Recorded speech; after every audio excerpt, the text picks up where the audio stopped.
One process that we need to be concerned with is the fact that photons can be scattered.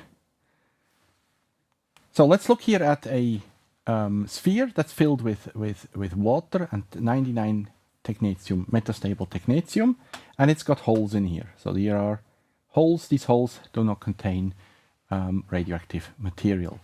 We take along the yellow line a projection, so a cut through here, and we see the intensity here. We see here the hole that's here is represented here by very little intensity.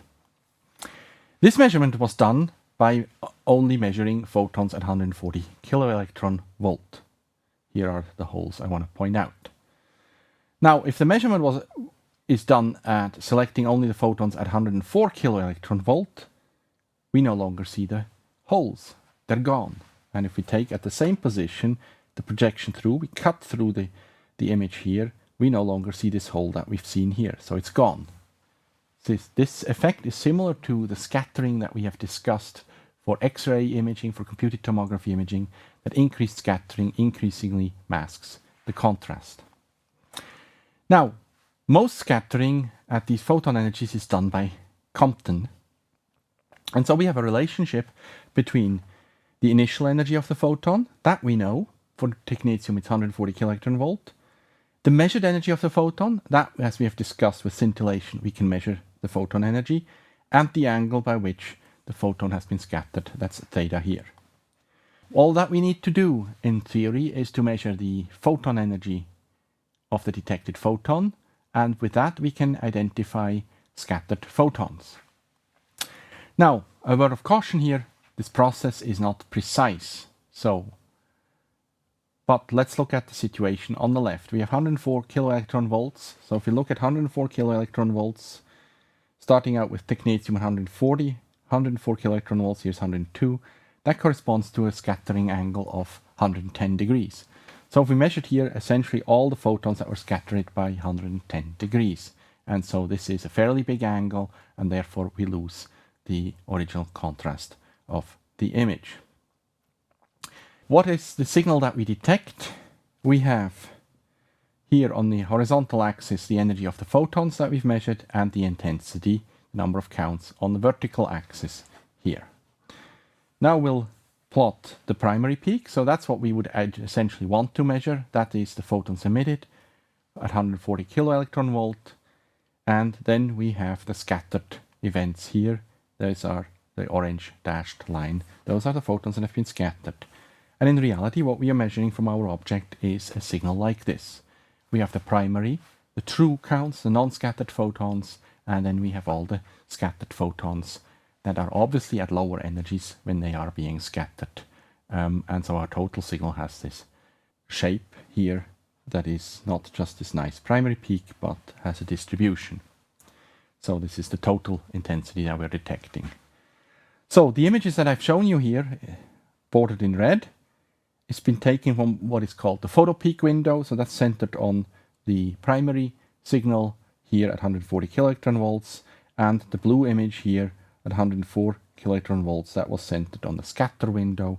So basically taking the energy in this range here, generating the image for photons that fall into this criterion, and the red image was generated by photons that fall this criterion.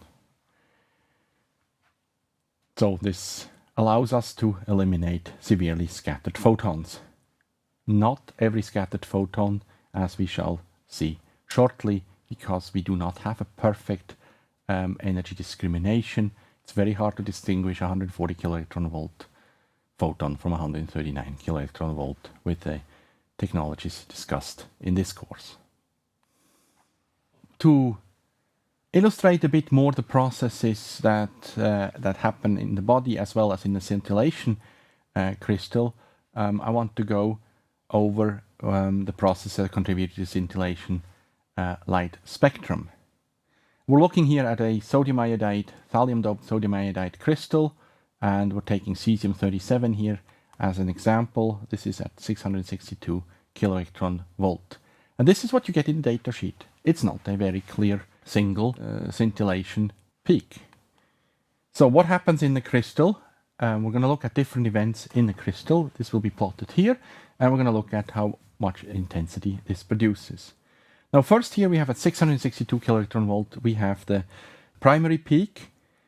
This is due to photons that use all of their energy. So we have an X-ray that is plotted here. It comes into the tissue and it loses all its energy to the scintillation centers, and they are converted to visible photons. This is by far the one that has the most scintillation light intensity. You can also see that this primary peak here has a resolution that is not a delta distribution, so it has a certain distribution, certain uncertainty in measurement, and that gives us an additional uncertainty in determining the actual photon energy of the X-ray that came into our scintillation crystal.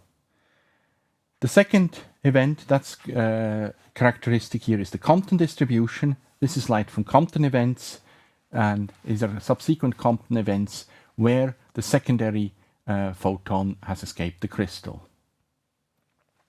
Here for the primary peak, it does not matter whether it's generated by one photoelectric event, that the electron, or whether it's generated by multiple Compton events and a final photoelectric event.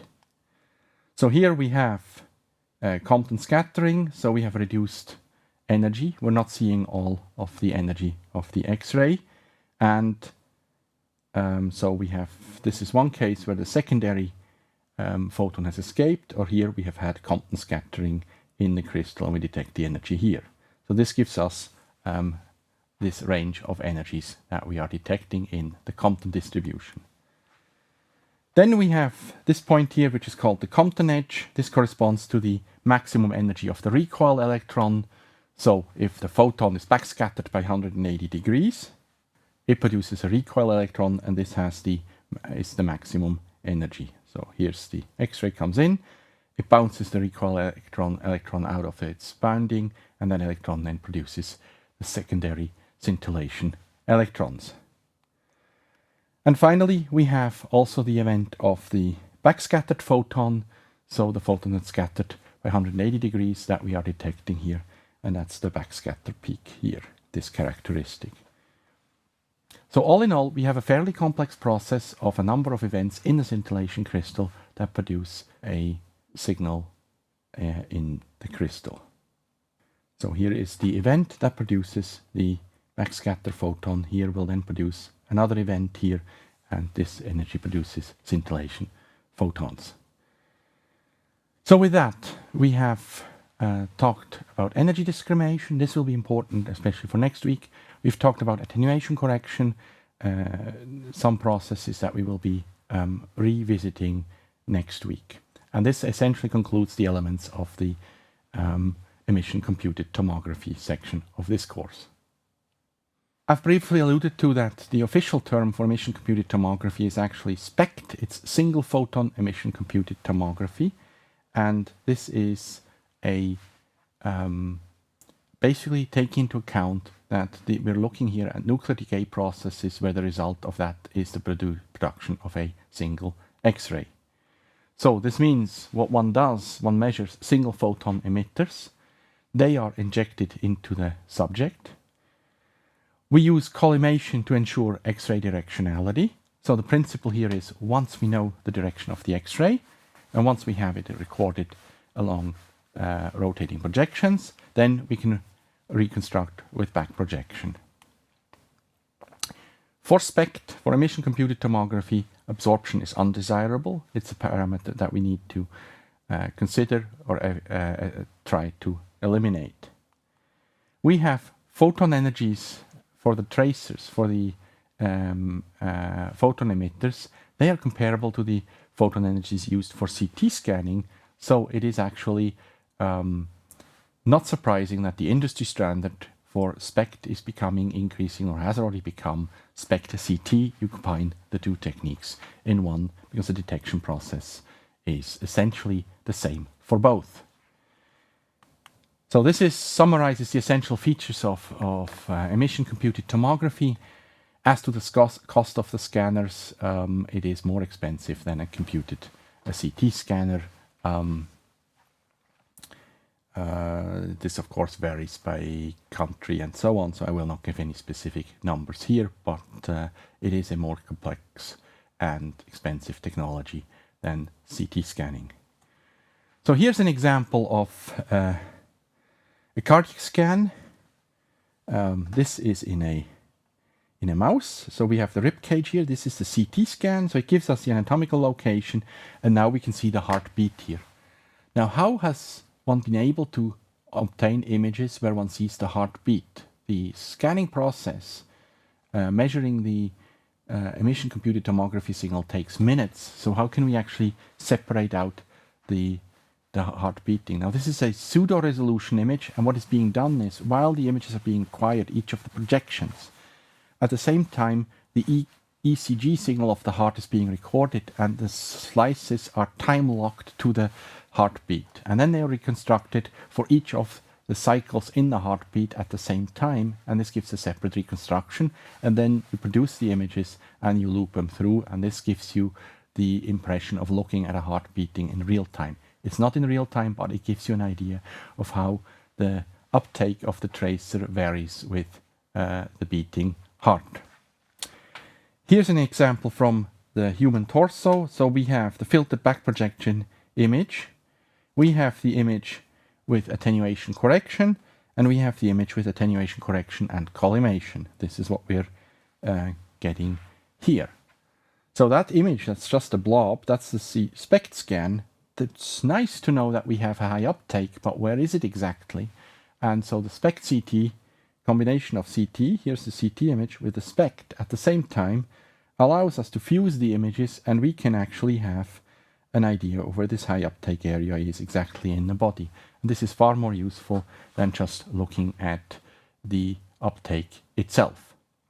We have also in this example, of course, the effect of back projection, attenuation correction, and collimation, how this has a severe impact on the resolution. We would be left to believe here that the lesion is essentially everywhere here, so everywhere here, but when we actually look with attenuation correction and collimation, we get the focal point of the uptake very nicely.